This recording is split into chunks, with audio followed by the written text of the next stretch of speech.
So, how much power is too much power for a judge? Here in India, that is not a simple question. Not at all. It's this constant, fascinating tug-of-war right at the very heart of our democracy.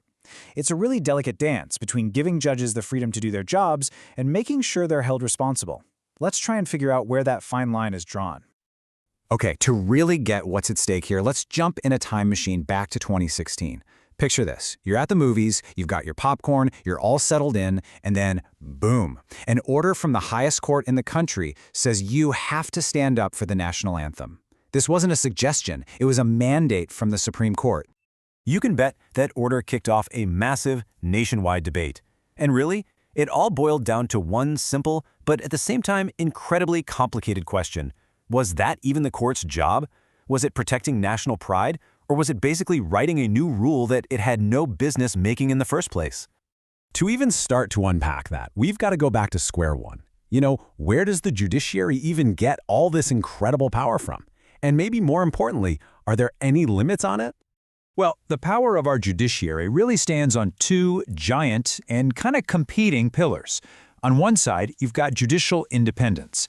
This is absolutely critical. It's the freedom for a judge to make a call based only on the law and the facts, without some politician or a big company breathing down their neck. But on the other side, you have judicial accountability. This means our judges aren't kings, right? They're answerable for what they do. They have to play by the rules of the Constitution. And honestly, in a healthy democracy, you just can't have one without the other. It's all about balance. The people who wrote India's constitution, they were smart. They basically built a fortress around the judiciary to protect this independence. I mean, look at this. Judges have security of tenure. It is next to impossible for Parliament to remove them. Their salaries are fixed, so they can't be held hostage financially. You can't even stand up in Parliament and criticize how a judge is behaving. Every single one of these rules is there for one reason: to let them do their job without fear. But you know what they say, with great power comes great responsibility. So to make sure that fortress doesn't become an untouchable ivory tower, there are checks and balances in place. Impeachment is the nuclear option, of course, but there are also internal inquiries and even the Right to Information Act, which now applies to the Chief Justice's office, though with some limits. The main takeaway here is that this power, as big as it is not absolute. Okay, so this constant tension between being independent and being accountable, it plays out in the real world every single day in our courts. And when courts use their power carefully, we call it judicial restraint. But when they start pushing the boundaries, that's when we get into the really controversial territory of judicial overreach. The easiest way to think about judicial restraint is to picture the court choosing to stay in its own lane.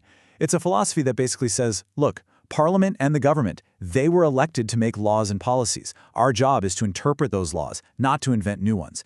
It's all about respecting what the other branches of government are there to do. Judicial overreach, then, is the exact opposite.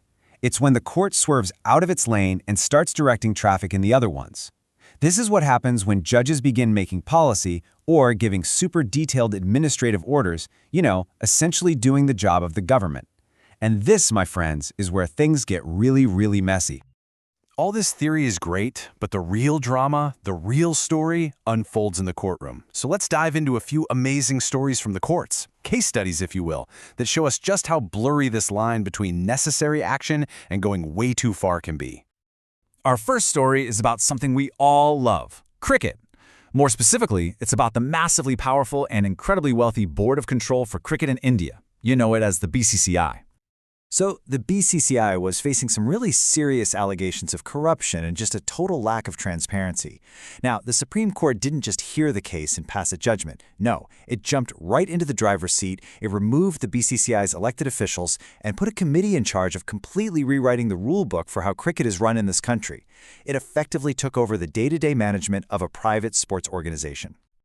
Pretty much every legal expert you ask will look at this and say it was a textbook case of judicial overreach. The court wasn't just interpreting law anymore. It was acting like a full-blown sports regulator, a job it was never, ever designed to do. Now let's look at something completely different. For this, we're going back to 1997, to a landmark case that literally changed the lives of working women all across India. Back then, and this is truly shocking, there was a complete legal vacuum. There was absolutely no law on the books to protect women from sexual harassment at their jobs. The government, Parliament, they just hadn't done anything about it.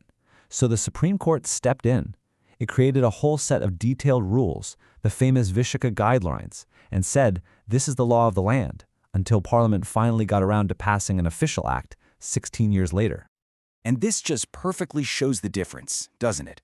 This wasn't seen as overreach. This was called necessary judicial activism. And why? Because the court stepped up to fill a dangerous gap to protect the fundamental rights of citizens where the other branches of government had completely failed. In this moment, the court was being the ultimate guardian of the Constitution. All right, our final story is about something that's probably in your hand right now, your mobile phone. The 2G spectrum scandal was, without a doubt, one of the biggest corruption cases in the history of modern India. So the government had handed out these incredibly valuable telecom licenses on a shady, first-come, first-served basis, which led to enormous allegations of corruption. The Supreme Court's reaction was swift and, frankly, brutal. With a single stroke of a pen, it canceled all 122 of those licenses. Gone. But then it went even further. It ordered that from now on, all natural resources like spectrum had to be allocated through public auctions. The court was, in effect, setting the entire economic policy of the nation from its bench. Okay, so a cricket board, workplace safety, phone licenses.